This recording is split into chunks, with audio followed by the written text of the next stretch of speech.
You may not recognize our next guest without his large green body, long red tongue, and giant floppy feet, but he's none other than the Phillies Phanatic, a Delawarean by birth, and he's often seen entertaining at the Philadelphia Phillies games. And Dave Raymond is here today to tell us about the man behind the mask. Dave, how you doing? Good, Bob. How are you? Dave, you don't look like the Phillies Phanatic at all. No, I don't think... I'm kind of happy about that, actually, Bob. With the way that costume is, I don't think I'd be walking around the streets of Wilmington with that on all the time. How much does it weigh? It's about 50 pounds, and it's quite hot during the summer. And as a matter of fact, it's hot in most anything I do. I do a number of parades and appearances, but the costume is bulky and heavy. But if it wasn't like that, if it was light and cool, it probably wouldn't come off and look like the character that we all know him as. Is it difficult to get off and on? No, it's fairly simple. I think after 4 years, my one accomplishment is that I can put it on by myself now. But it probably takes about 10-15 minutes, and I've dressed in probably every place you can imagine, from public restrooms to the inside of my van, which has the Phanatic painted all over it, that I take to most of my appearances. But I've got it down to a science now, and I'm a college graduate, and I can really handle it well. Now, you have more than one costume, right? Yes, we have 3 of them, and the reason why we have 3 of them is that we kind of rotate them on a smell basis. They're not the most beautiful of all scents to be around, but we have to rotate them and repair them. I do a lot of minor repairs on them, but for most of the large repairs, we send them to New York City where they were made, and we clean them about twice a year. And we need 3 of them to rotate them and have one in New York, and I usually hang on to 2 of them. How long have you been the Phillie Phanatic? 4 years. The baseball season coming up in '82 will be my 5th baseball season, and I think I worked out the other day I've done probably 750 personal appearances in those 4 years, and each year we do an 81 home baseball schedule, except of course for last year we had to minus 50 games out of the whole season. Now, you've been associated with the team even longer than that, right? Well, it's myself as Dave Raymond. I worked for them for a total of 6 years. I started 6 or 7 years. I started in '76 season when the All-Star team or All-Star game was played in Philadelphia, and I got the job. I was working. My part-time summer job was at the outdoor pool at the University of Delaware, where I was going to school, and they called me up on the telephone and asked me. Well, they described the costume to me in about 2 minutes on the telephone and said, "Do you want to do it?" And I said yes, and I got started on that. They sent me to New York to get fitted for the costume, and prior to that I was with the Phillies in promotions only, and I apparently did something to impress them to the point where they felt I could do this type of thing. I don't know what I did. I didn't wear lampshades in any of the company parties or anything, but they seemed to think I'd do well, and it's kind of gone crazy ever since that. Now, your parents encouraged you, right? Yeah, my mom and dad, I went to them. I said yes on the first telephone conversation. Then I started thinking, well, if I wanted a career with the Phillies, which is what I was thinking about after working for them for 2 summers, and I went to my father and mother and I said, I don't know if I want to be a clown. They might forget about me in the shuffle if I become this character. And my father said, it's something that you probably should do, because if someone else were to get in the costume and it were to become something that would be recognizable in Philadelphia and a big thing, you would shoot yourself if you had been able to say I was possibly going to do that and decided not to. So I think really my father and mother were the only people, including the Phillies and myself, that had any foresight into the thing. Most of the people in Philadelphia working for the Phillies felt it was just going to be, you know, a one-year fling, and as a lot of the promotions go, would be fun for a while, and then people would forget about it. But they couldn't have been more wrong. Now, speaking of your parents, your dad, of course, is Tubby Raymond, coach of the Delaware football team. What was it like growing up with the coach as a father? Well, didn't see a lot of him, and Friday nights before football games, we used to feed him dinner underneath the attic door. We'd put him up in the attic so that he couldn't break anything around the house. But not really. It was fairly normal lifestyle as a kid growing up. But I think the one benefit was I was never pushed into any sports, or he seemed to think that we had choices in everything we did.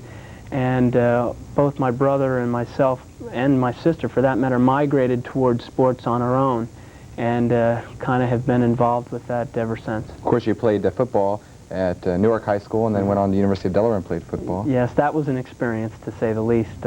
I think my father handled it much better than I did, and the way he handled it, which was probably the best way, was just to completely ignore me as a football player. You know, he was still my father, and did a very good job all through that with the problems that I ran into in school. But as a football player, he ignored me, and if I was going to win a starting job, I'd have to do it by impressing the other football coaches, which is fortunately what I did, and I was a punter there, started for, I guess it was the 77, 78 seasons, and had a decent college career. I was not one of the best punters Delaware's ever had, but I wasn't the worst either, so I got the job done.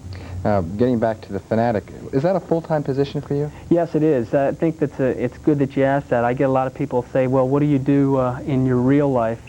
And it requires a lot of my time. I probably put 45 to 60 hours a week on the off season, and 60 and above during the season. I do 81 home baseball games, and somewhere in excess of 250 appearances during the year.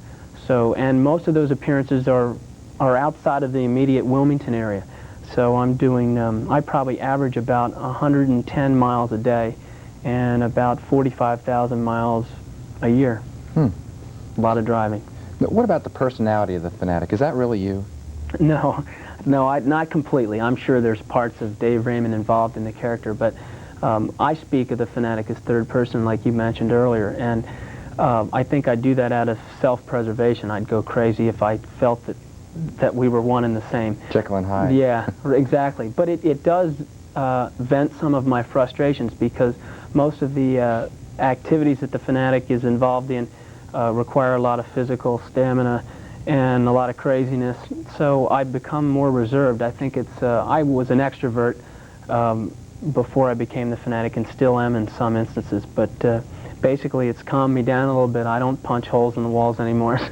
It's kind of vented my frustration, so to speak. It's like I guess the toy clubs that they give you to punch walls and without hurting them. Well, I do that through being the Fanatic. Now, it was sort of an evolutionary process, the costume changes and the personality changes that the Fanatic went through. Yeah, there's been some minute changes. I think someone who's seen the Fanatic for 4 years probably couldn't notice it, but because I've been involved with it since the the conception of the idea, I can see little changes. If I look at films that were taken on the first year, I kind of cringe because I don't feel like the character is there. I can see Dave Raymond walking along for a few feet, and then I see the Fanatic coming through. And now I think when you look at the films taken just in the recent years, it's completely Fanatic and none of Dave Raymond. Now, what about the reactions that you get from children, let's say at hospitals and so forth? What feeling does that give you? I think that's without getting too melodramatic, that is probably the most rewarding part of it. You hear people talk of doing services for the handicapped and for the mentally retarded and for the hospitals, and truly it is a meaningful experience to walk into, say, a cancer ward in a children's part of the hospital, and to get these kids to smile. Now, they really don't know how sick they are, but just to feel like you've made whatever time they have left part of a fun time, you feel good. You really feel like you're doing something, and I think that takes it away from being the Fanatic at like, say, a shopping center. That's not quite as rewarding. It gives you a feeling that you're making people happy, but I think the mentally retarded work that the Fanatic has done has been the most rewarding to me, that being the Special Olympics in Pennsylvania and Delaware. The Fanatic has been probably involved in that more than anything in the way of charities, and just have fallen in love with the special kids, they call them, and they really are, and it's been a big part of my life now. I can look back and feel that I've done something worthwhile. Let's take a look at the other side of the coin. What are the Fanatic's pet peeves? Well, you run into some over-anxious kids, to say the least, and for that matter, adults. And because it's so hard to clean the costume and take care of it, I guess one of my pet peeves is having something done to the costume out of malice. Had a few beers dumped on me in certain times of the heat of competition, if you'll let me use that expression. A few pen marks here and there and a few tail feathers taken for souvenirs, as well as the Phanatic's tongue.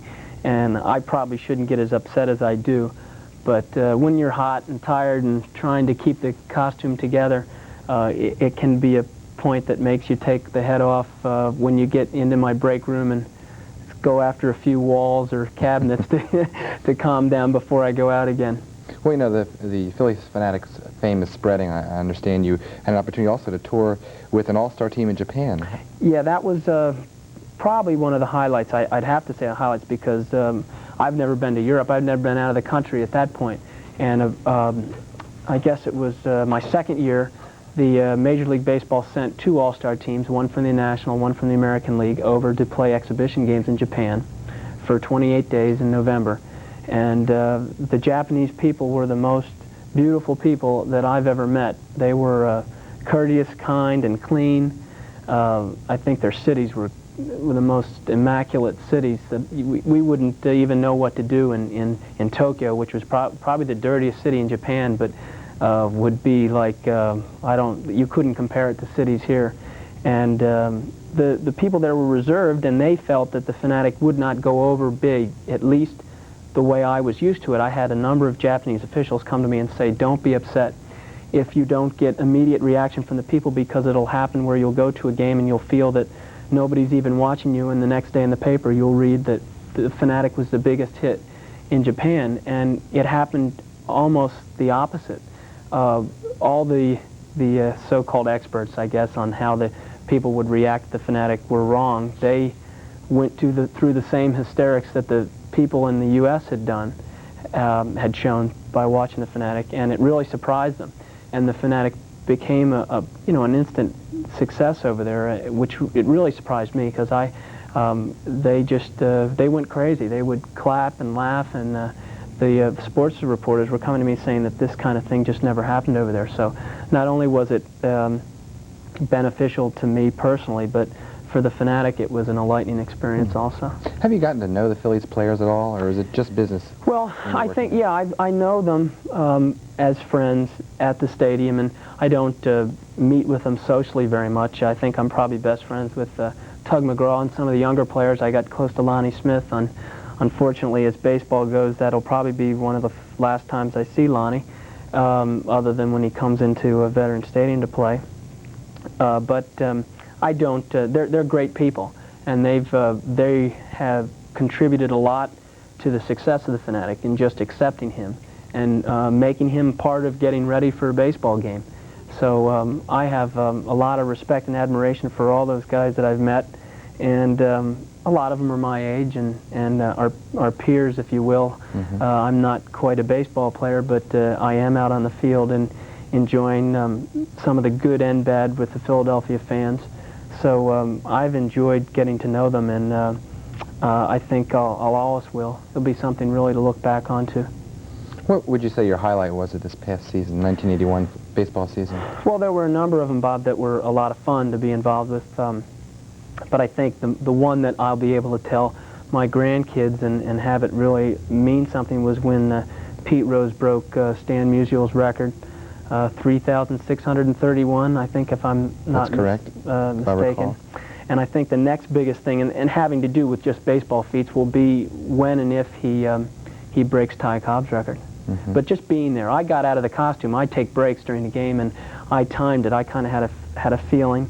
We had some inner office betting going on when he was going to do it, and so I got the costume off and went behind the plate where there's a viewing window, and had the opportunity to watch it all happen.